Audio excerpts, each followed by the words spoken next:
En gran parte comparto la opinión de la senadora Paloma Valencia. Hay que entender básicamente que la regla del precedente judicial significa el gobierno de los jueces. Y por eso, en donde hay gobierno de los jueces, en el common law, los jueces, como la Corte Suprema de Justicia, y por eso hay una sola corte, en sí no son autoridad judicial, como en nuestro país, son un poder. Y es un poder que va más allá de la simple administración de justicia. Por eso tienen una sola corte. En nuestro país, la rama judicial es una autoridad que administra justicia y aplica la ley que se hace en el Congreso de la República. La ley no es el producto en Colombia de la jurisprudencia. Sí lo es en los Estados Unidos, lo es en el common law en general, en el Reino Unido, etcétera, y por eso la regla del precedente. Simplemente miremos o recordemos la pirámide de Kelsen. ¿Recuerdan? Arriba está la Constitución política y luego está la ley. La ley la hace el Congreso. Nosotros hacemos la ley. En los sistemas anglosajones, primero está la Constitución y en segundo lugar la jurisprudencia. Yo no sé si el Congreso de la República quiere renunciar a su segunda función en esencia, que es la creación normativa después del control político, para entregársela a los jueces de la República. Porque es que entienden muy bien lo que significa instaurar el precedente. El precedente existe y el derecho jurisprudencial existe porque la norma que rige no es ni de carácter abstracto, formulada y creada en la ley, sino el producto de la costumbre y del procedimiento reconocido por los jueces.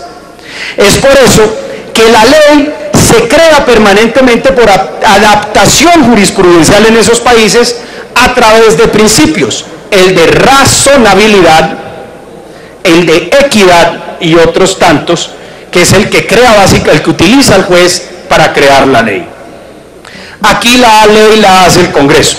Si el Congreso establece que el precedente existe, es porque entiende que el precedente puede estar por encima de la ley creada por el Congreso de la República.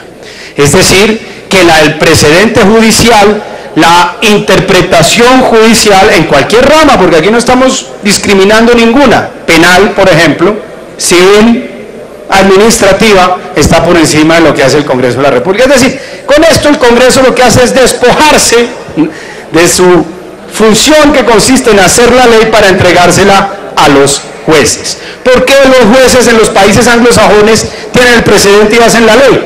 Porque la ley es el producto de eso y no del producto, o en mucho menor proporción, de lo que hacen sus congresos. Eso es básicamente, o esa es la significancia o el significado, perdón, de establecer el precedente. Yo inclusive sugeriría que no acompañemos ninguno de estos dos artículos. Básicamente lo que esperaríamos, que es más homogeneidad en la interpretación de la ley por parte de los jueces, no se logra creando el precedente, que es darle un poder muy grande a la rama judicial, sino logrando que la formación inicial de los jueces sea homogénea.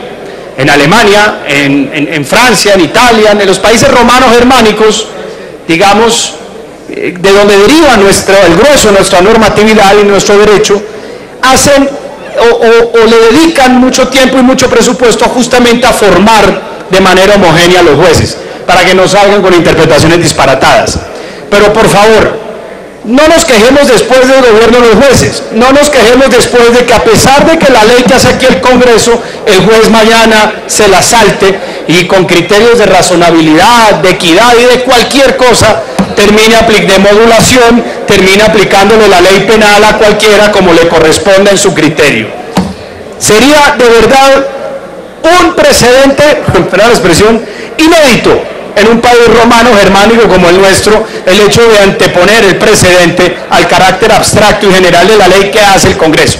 Yo no creo que ustedes, honorables congresistas, vayan a entregar la función de hacer la ley para entregársela a los jueces. Muchas gracias.